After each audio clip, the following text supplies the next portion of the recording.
বিরতির পর স্বাগত। ডিসেম্বর প্রায় শেষ, জানুয়ারি প্রবেশ করতে শুরু করেছে। আর ডিসেম্বর মানে জাকিয়ে শীত, কিন্তু এবার উল্টো দেখা গেল। এবার রাজ্যে ডিসেম্বরেও বৃষ্টির পূর্বাভাস দিচ্ছে হাওয়া অফিস। পশ্চিমী ঝঞ্ঝার ফলে রাজ্যের 5 জেলায় হালকা বৃষ্টির পূর্বাভাস। সোমবার মেঘ সরিয়ে দেখা মিলেছে সোনালী রোদের। রাজ্যের সর্বনিম্ন তাপমাত্রা 11 ডিগ্রি সেলসিয়াসের ঘরে। সকাল থেকেই রোদ ঝলমলে আকাশ পরিলক্ষিত হয়েছে।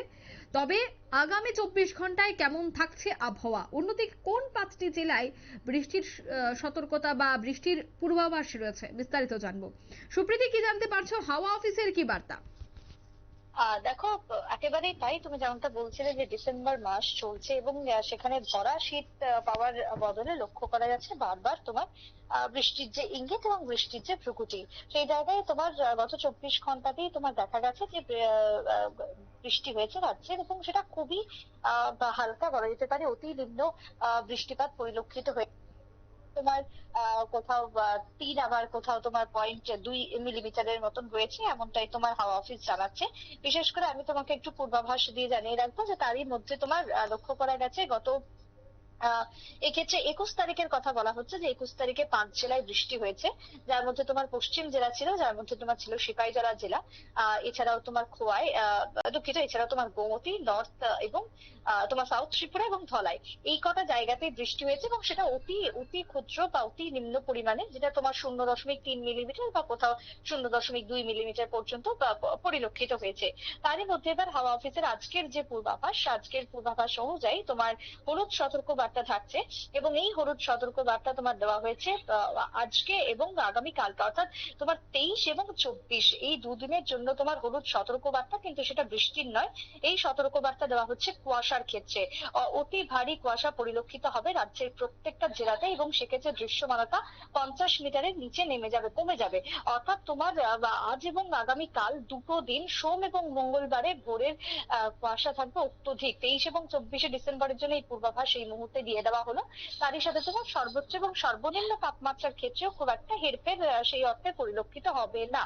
এক প্রকার বলা যায় যে সর্বোচ্চ তাপমাত্রা তোমার থাকবে তোমার 25 ডিগ্রি সেলসিয়াস বা তার আশেপাশে, এবং তারই সাথে তোমার সর্বনিম্ন যে তাপমাত্রা সেটা আজকে সকালেই ছিল তোমার 11 ডিগ্রি সেলসিয়াস, সেটা এই 11-র ঘরেই থাকছে, এবং সর্বোচ্চ তোমার 25 ডিগ্রি সেলসিয়াসের ঘরে পরিলক্ষিত হচ্ছে। এবারে হাওয়া অফিসের যে বক্তব্য যে কেন এই বৃষ্টি হচ্ছে, তার কারণ হচ্ছে যে ইতিমধ্যে তোমার বঙ্গোপসাগরের কথা যদি বলি, সেখানে ঘনাচ্ছে তোমার নিম্নচাপ, এবং বঙ্গোপসাগরের এই নিম্নচাপের ফলে ইতিমধ্যে তোমার তার প্রভাব অলরেডি পড়ে গেছে। তবে আজকে সকাল থেকে সমস্ত জায়গার আবহাওয়ায় ভালো হয়ে গেছে, আর এক্ষেত্রে যে প্রভাবটা ছিল সেই প্রভাবটা আর পরিলক্ষিত হবে না আজকের পর থেকে।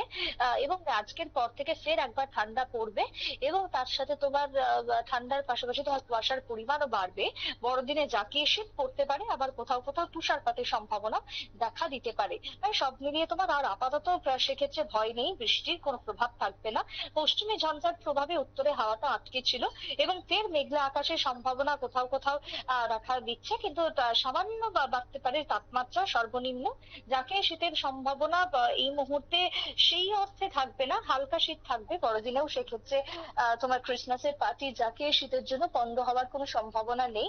তোমার হালকা শীত থাকছে অন্তত পক্ষে পাহাড়ের ক্ষেত্রে বা তোমার শৈল শহরের ক্ষেত্রে তোমার শীতটা এক তুলনায় বেশি অনুভূত হবে, এবং কোথাও কোথাও আবার তুষারপাত পর্যন্ত হতে পারে, এমনটাই কিন্তু হাওয়া অফিস তোমার বলছে। তবে অন্যদিকে দাঁড়িয়ে তোমার আগামী 4 থেকে 5 দিন পরে তোমার তাপমাত্রা আস্তে আস্তে পরিবর্তন হতে পারে, এবং সেক্ষেত্রে নতুন বছরের শুরুতে আবারও তোমার শীত পড়তে পারে সেভাবে। সামনেই রয়েছে তোমার নতুন বছর আসলেই তোমার পৌষ সংক্রান্তি, সেই সংক্রান্তির সময় শীতটা আবারও বাড়তে পারে, এমনটাই কিন্তু আপাতত জানানো হচ্ছে। তবে যেহেতু মুহূর্তে মুহূর্তে আবহাওয়ার পরিবর্তন হয়ে যাচ্ছে, তাই সেই জায়গাতে দাঁড়িয়ে তোমার হাওয়া অফিসের পক্ষ থেকেও হলফ করে কোনো কিছু বলা সম্ভব হচ্ছে না। তবে যেটা জানা যাচ্ছে যে কুয়াশাটা সেক্ষেত্রে বাড়বে দিন যত এগোবে। দৃশ্যমানতা কোথাও কোথাও 50 মিটারের নিচে নেমে যাবে, এবং এই দৃশ্যমানতা তোমার বেশিরভাগ জায়গাতেই তোমার লক্ষ্য করা যাচ্ছে রাজ্যের ক্ষেত্রেও এবং দেশের ক্ষেত্রেও তোমার 50 মিটারের কম বা নিচে নেমে যাওয়ার পূর্বাভাস। তাই সেই জায়গাতে ভোরের দিকে যে সমস্ত ট্রেন চলাচল করে বা ভোরের দিকে তোমার যে সমস্ত বিমান ওঠানামা করে, সেক্ষেত্রে একটা প্রভাব পড়তে পারে। প্রাথমিকভাবে সেটাই আগাম সতর্কবার্তায় জানিয়ে দেওয়া হয়েছে। বিশেষ করে তোমার আজকের দিনের পর থেকে এই সতর্কবার্তা আবারও দেওয়া হলো, যেটা বিগত দিনে সতর্কবার্তা থাকলেও তা তুলে নেওয়া হয়েছিল। কারণ আস্তে আস্তে মেঘের কারণে এই কুয়াশা এবং শীত বাধাপ্রাপ্ত হচ্ছিল। তবে এবার মেঘ কেটেছে, এবার উত্তরে হাওয়া সম্ভবত এবার ঢুকতে পারে আবারও, এবং উত্তরে হাওয়ার প্রভাবে আবারও শীত অনুভূত হতে পারে। এবং সেই জায়গাতে জাঁকিয়ে শীত বা কতটা পাবো তার থেকেও বেশি তোমার হালকা শীতের প্রভাব এবার পরিলক্ষিত হবে দেশ জুড়ে, এমনটাই কিন্তু আপাতত মনে করা হচ্ছে হাওয়া অফিসের থেকে। অঙ্কিতা। ধন্যবাদ সুপ্রীতি। অর্থাৎ বঙ্গোপসাগরে নিম্নচাপের জেরেই এই বৃষ্টির ভ্রুকুটি, আর বৃষ্টির ভ্রুকুটির জেরেই যে শীতের পথে একটা বাধা। তবে জানুয়ারির শুরুতেই একটা জাঁকিয়ে শীত পড়ার সম্ভাবনা রয়েছে, কারণ মুহূর্তের মধ্যে আবহাওয়া বদল। আমরা এখনই পূর্বাভাস পাচ্ছি যে বৃষ্টি হয়তোবা শীত পড়বে না, আবার কয়েক ঘন্টার মধ্যে আবহাওয়ার বদল ঘটতে পারে, আবারও বৃষ্টির ভ্রুকুটি কাটিয়ে জাঁকিয়ে শীত পড়তে পারে। তাই প্রতি মুহূর্তে যেহেতু বদল হচ্ছে আবহাওয়া, তা এখনই হলফ করে কিছু বলা যাচ্ছে না। তবে এখনো পর্যন্ত শেষ আপডেট পাওয়া পর্যন্ত যে পরিসংখ্যান পাওয়া গেছে বা যে নোটিফিকেশন পাওয়া গেছে, তাতে রাজ্যের 5 জেলায় একেবারে হালকা বৃষ্টির একটা সম্ভাবনা থাকছে। নিয়ে নিচ্ছে এই মুহূর্তে ছোট্ট একটি বিজ্ঞাপন বিরতি, সঙ্গে থাকুন।